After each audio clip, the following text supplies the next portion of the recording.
2025 March 9 ഇന്നാണ് ചേച്ചിയുടെ കല്യാണം. അപ്പോൾ തലേദിവസം ഫംഗ്ഷന് ശേഷം ഞങ്ങൾ കുറച്ച് നേരം ഒന്ന് അടിച്ചു പൊളിച്ചു. കാരണം ഇങ്ങനത്തെ ഒരു ദിവസം ഇനിയും കിട്ടത്തില്ല. ഞങ്ങളുടെ ചെറിയൊരു ആഘോഷത്തിന് ശേഷം ഞങ്ങൾ കിടന്നപ്പോഴത്തേക്ക് ഇച്ചിരി താമസിച്ചു പോയി. ഒരു 2 മണിയൊക്കെ ആയി.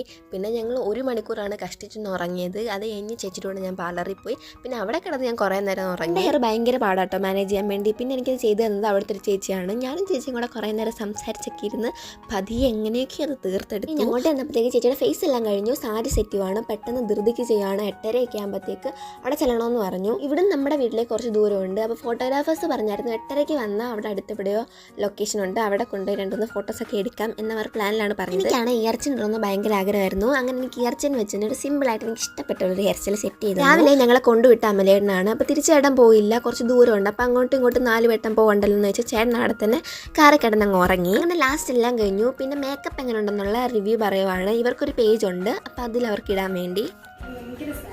സത്യം പറഞ്ഞാൽ കാര്യമെല്ലാം കഴിഞ്ഞപ്പം ചെറുതായിട്ടൊന്ന് ലേറ്റായി. 9 മണിയായിപ്പോയി. അതുകൊണ്ട് അവർ വേറെ ലൊക്കേഷനിലോടൊന്നും പോയില്ല. അവിടെ തന്നെ അടുത്തുള്ള സ്ഥലത്തൊക്കെ ഇന്ന് ഫോട്ടോസൊക്കെ എടുത്തു. വീട്ടിൽ വെച്ച് കുറച്ചവർക്ക് ദക്ഷിണ കൊടുക്കുന്ന ചടങ്ങൊക്കെ ഉണ്ടല്ലോ, അങ്ങനെ അത് കഴിഞ്ഞ് എല്ലാവരും കൂടെ ഇന്ന് ഫോട്ടോസൊക്കെ എടുത്തു. അപ്പോഴേ ഒരാൾ കരയാനൊക്കെ തുടങ്ങി. അവിടെ വെച്ച് ഒരു ട്രിപ്പ് കരച്ചിലൊക്കെ കഴിഞ്ഞു. 10:30 ആയപ്പോഴത്തേക്ക് എല്ലാവരും കൂടെ വീട്ടിൽ നിന്ന് ഇറങ്ങി. ഇവിടെ അടുത്ത് തന്നെയുള്ള ഒരു SNDP വെച്ചാണ് ചടങ്ങ്.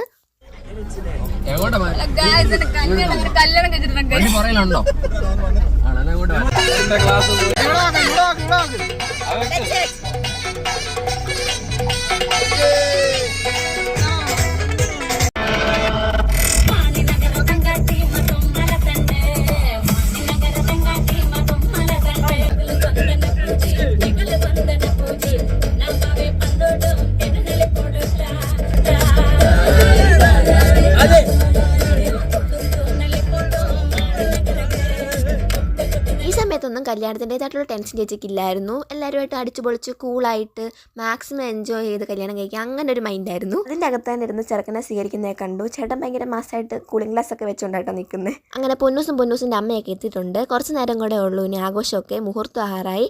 11:30ക്കും 12നും ഇടയ്ക്ക് എന്തോ ആയിരുന്നു കേട്ടോ.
എന്നേക്കാൾ കൂടുതൽ ചേച്ചി അറ്റാച്ച്ഡ് ചേട്ടനായിട്ടാണ്. കുഞ്ഞിലോട്ട് വളർന്നതും വഴക്കിടുന്നതും ഒരുമിച്ച് സ്കൂളിൽ പോകുന്നതും ഒക്കെ ഇവർ ഒരുമിച്ചായിരുന്നു.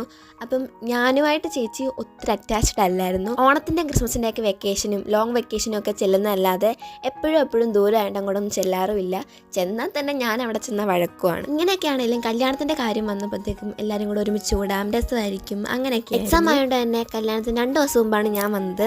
അപ്പോൾ തലേ ദിവസമൊക്കെ രാത്രി എല്ലാവരും കൂടെ പാട്ടിൽ ഡാൻസ് കളിക്കുമ്പോഴും ഒക്കെ മനസ്സിൽ എന്തൊക്കെയോ വിഷമായിരുന്നു. ഇനി ഓണത്തിൻ്റെ ക്രിസ്മസിൻ്റെ ഒക്കെ വെക്കേഷൻ വന്നാൽ അവിടെ പോയി നിന്നാൽ ഇനി ആരുണ്ട്? നമ്മൾ വിഷയത്തിൽ നിന്ന് ഒരുപാട് തെന്നി മാറി. അപ്പം ഞങ്ങളെല്ലാവരും ഫുഡ് കഴിക്കായിരുന്നു. ഇത് ലാസ്റ്റ് പന്തിയാണ്. അപ്പോൾ ഇപ്പോഴാണ് ഞങ്ങളെല്ലാവരും ഇരുന്നത്. ഇവർക്ക് 2:30 ആകുമ്പം ഇറങ്ങണം. ഇനി നമ്മുടെ അടുത്ത ടാർഗറ്റ് ഇവരാണ് ഗൈസ്. ഇവർ കല്യാണം മെയിലാണ്. ഇനിയിപ്പോൾ അതിൻ്റെ ഒരു വ്ലോഗ്. രാവിലെ പോകേണ്ട രാവിലത്തെ ഫുഡ് കഴിക്കാൻ പറ്റില്ല. ഉച്ചയ്ക്കായപ്പോൾ ഭയങ്കര ചൂട്, കഴിക്കൊരു സുഖമില്ലായിരുന്നു. പക്ഷേ എന്തായാലും നമ്മൾ കഴിക്കണമല്ലോ, ശ്രീമയുടെ കല്യാണ സദ്യയല്ലേ. അങ്ങനെ ഞങ്ങൾ കുറച്ച് ചോറും 2 പായസമൊക്കെ ഉണ്ടായിരുന്നു. അതൊക്കെ കഴിച്ചു. അപ്പോഴത്തേക്ക് ഇവർക്ക് ഇറങ്ങാനുള്ള സമയമായിരുന്നു. എന്തായാലും ഈ കാർ ഇവിടം വരെ വന്നിട്ട് ഇതിൻ്റെ മുമ്പിൽ ഇരുന്ന് ഫോട്ടോ എടുക്കണ്ടേ. അങ്ങനെ ഒരു ഫോട്ടോ എന്തോ എടുത്തൊന്നും സമയമില്ലായിരുന്നു.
കരയില്ല എന്നൊക്കെ പറഞ്ഞെങ്കിലും പോകാൻ നേരം കരഞ്ഞു.